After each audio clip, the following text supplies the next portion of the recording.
Hello everyone and warm welcome to our channel. तो बच्चों आज हम पढ़ने जा रहे हैं एंडोस्पर्म के बारे में, जिसे हम भ्रूणकोश भी कहते हैं। तो देखिए बच्चों, एंडोस्पर्म होता क्या है। जैसा कि हम जानते हैं, ध्रुवीय कोशिकाओं के साथ जो हमने एक संरचना पढ़ी थी जो कि बीजांड संरचना, उसमें एक कोशिका थी ध्रुवीय कोशिका, जिसमें दो केंद्रक थे और एक क्या थी, कोशिका थी। देखिए इस तरह की कुछ संरचना थी। यह एंटीपोडल सेल और बीच में थी ध्रुवीय कोशिकाएं। ये थी अंड कोशिका और ये थी सहायक कोशिका। यानी जो नर युग्मक आया था, पराग नली से नर युग्मक प्रवेश किया था बीजांड में, इसमें दो नर युग्मक थे। कितने बच्चों? दो। इसमें से एक नर युग्मक अंड कोशिका के साथ संलित हो जाता है और किसका निर्माण करेगा? जायगोट का निर्माण करेगा, अर्थात एक द्विगुणित संरचना का निर्माण करता है जो आगे विभाजित होकर भ्रूण का निर्माण करती है, जिसे हम हिंदी में एम्ब्रियो भी इंग्लिश में एम्ब्रियो भी कहते हैं। और जो एक नर युग्मक है वो ध्रुवीय कोशिका के साथ, ध्रुवीय केंद्र कोशिकाओं के साथ संलित होकर एक त्रिगुणित संरचना का निर्माण करता है, यानी एक 3N स्ट्रक्चर बनाता है, जिसे हम क्या कहते हैं बच्चों? एंडोस्पर्म कहते हैं। ठीक है बच्चों, आगे चलते हैं एंडोस्पर्म के प्रकार।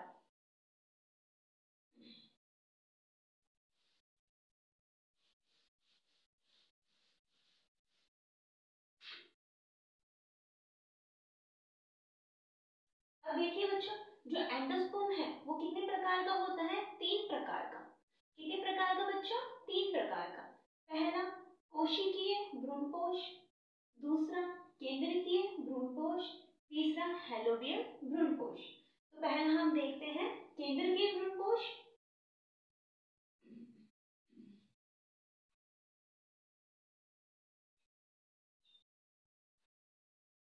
पहला कौन सा है बच्चों? केंद्रकीय भ्रूणकोश। दूसरा है हमारा कोशिकीय भ्रूणकोश,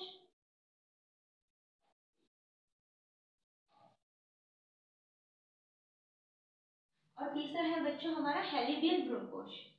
कौन सा है बच्चों? हेलोबियल, या फिर इसे हम हेलोबियल भी कह सकते हैं, हेलोबियल भ्रूणकोश।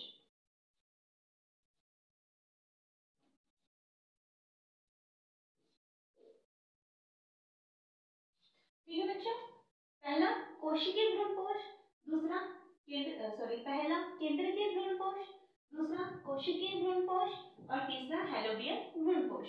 तो बच्चों आज हम पढ़ने जा रहे हैं पहला भ्रूणकोश जो है केंद्रकीय भ्रूणकोश, फिर हम पढ़ेंगे कोशिकीय भ्रूणकोश और फिर हम अध्ययन करेंगे हेलोबियल भ्रूणकोश का।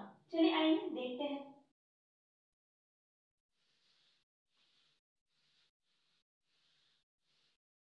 अब देखिए बच्चों, रटना एक पर्सन नहीं है, समझना है चीजों को, आपको याद हो जाएगा।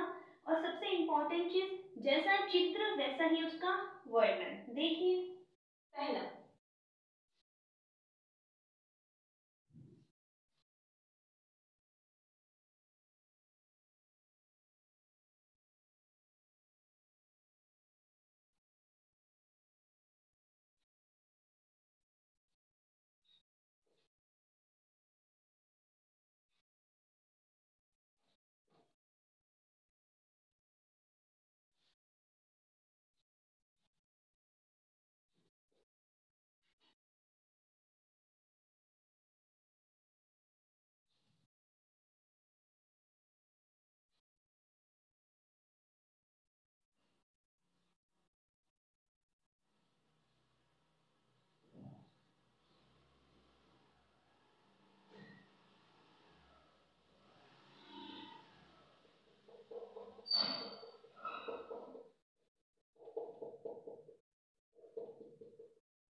यह है बच्चों केंद्रीय भ्रूणकोश। अब होता क्या है इसमें, देखिए यह है आपका केंद्र। क्या है बच्चों?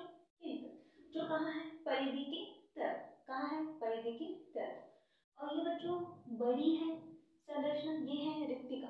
क्या है? रिक्तिका।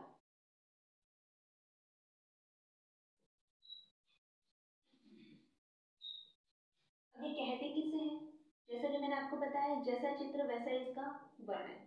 अब देखिए बच्चों, जो केंद्रीय भ्रूणकोश है यानी प्राथमिक भ्रूणकोश है, प्राथमिक भ्रूणपोष में बार बार विभाजन होगा। क्या होगा? बार बार विभाजन, और अनेक केंद्र बन जाएंगे। एक नहीं, बहुत सारे केंद्रकों का निर्माण हो जाएगा, और सभी केंद्रक हैं वो परिधि की तरफ गमन करने लग जाएंगे। यही हमारा क्या कहलाता है? केंद्रीय भ्रूणपोष कहलाता है। और इस संरचना में एक बड़ी रिक्तिका बन जाती है। इस संरचना में एक बड़ी रिक्तिका का निर्माण हो जाता है। ठीक है बच्चों, तो हमारा है ये केंद्रीय भ्रूणपोष। जैसा इसका चित्र वैसा इसका वर्णन। फिर से देखिए, केंद्रीय भ्रूणपोष किसे कहते हैं?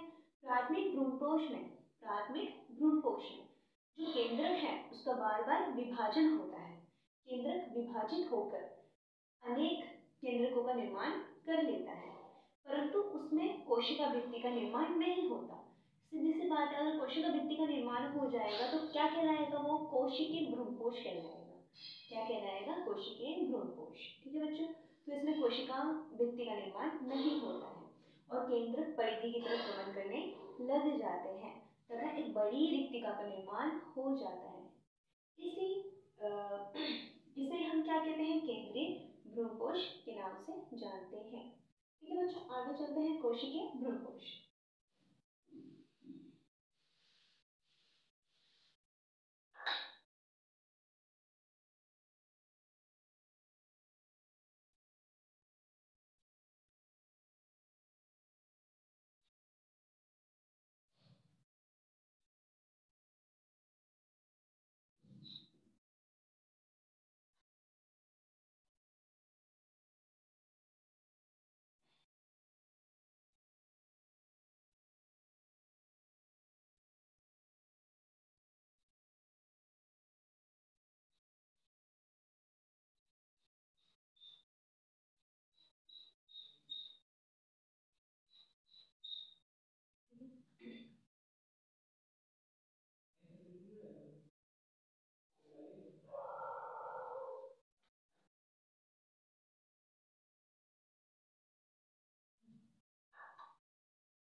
अब देखिए बच्चों, जो कोशिकीय भ्रूणपोष है वो हम कहते हैं किसे है? इसमें जो भ्रूणपोष है अनेक बार विभाजित होता है तथा क्या बनाएगा? केंद्रक बनाएगा, और केंद्रक के ऊपर कोशिका भित्ति का निर्माण हो जाता है। जैसे देखिए, जो भ्रूणपोष है उसका केंद्रक बार बार विभाजित होगा और केंद्रक बनाएगा, अनेक केंद्रक बनाएगा, और जितने भी केंद्रक हैं उनके ऊपर कोशिका भित्ति का निर्माण हो जाएगा। तो यही हमारा क्या कहलाएगा? कोशिकीय भ्रूणपोष। और इसमें चुष्कांग पाए जाते हैं। कितने? 2 चुष्कांग। देखिए, इस तरह से 2 चुष्कांग पाए जाते हैं। ठीक है बच्चों, तो ये था हमारा कोशिकीय भ्रूणपोष। इसका उदाहरण है विटेसी कुल के पादप। ठीक है, आगे देखते हैं हेलोबियल भ्रूणपोष।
अब देखिए बच्चों ये होता क्या है, ये देखिए भ्रूणपोष है, क्या है भ्रूणपोष। इसमें विभाजन हुआ, एक चेल्जा की तरफ और एक माइक्रोपाल सिरा, दो सिरे बन गए, यानी दो कोशिकाएं विभाजित हो गई। अब देखिए जो चेल्जा सिरा है इसमें क्या होगा, मुक्त विभाजन होगा, ठीक है, और माइक्रोपाल सिरे में भी मुक्त विभाजन होगा। ये छोटा सिरा है, कैसा है, छोटा, और ये कैसा है बच्चों, बड़ा।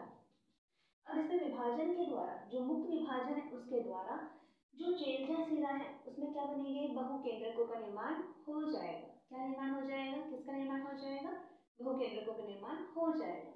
और जो ये माइक्रोपाइल सिरा है उसमें बहुकोशिकीय संरचना का निर्माण हो जाएगा।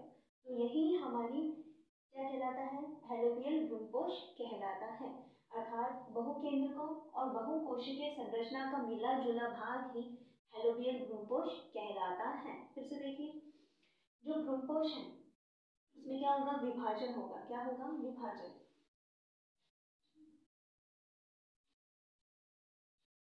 विभाजन होगा।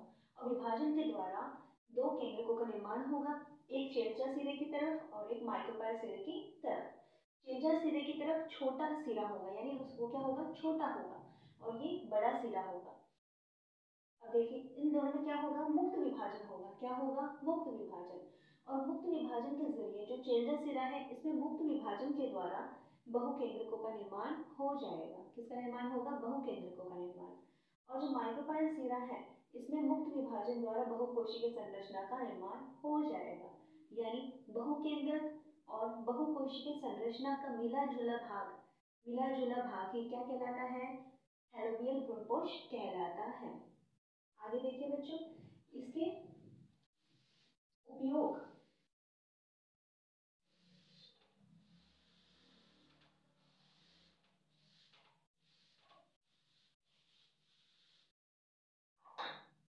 देखिए उपयोग, पहला जो भ्रूणपोष है उसमें लिपिड, प्रोटीन, कार्बोहाइड्रेट प्रचुर प्रचुर मात्रा में पाया जाता है, जो क्या कर काम करेगा, पोषण पोषण का काम करेगा। पहला हो गया। और दूसरा देखिए जैसा कि हमने देखा था जो कोशिकीय भ्रूणपोष है उसमें क्या पाए जाते हैं, चूषकांग, इस तरह से संरचना थी। जो ये क्या है, चूषकांग है, ये काम क्या करता है, अध्यावरण, जो अध्यावरण है उसे भेद कर, यानी अध्यावरण को भेद कर पोषण का कार्य करता है। ठीक है बच्चों, तो ये थे एंडोस्पर्म के कुछ गुण जो हमने डिस्कशन करे हैं। आशा करते हैं आपको समझ में आया हो।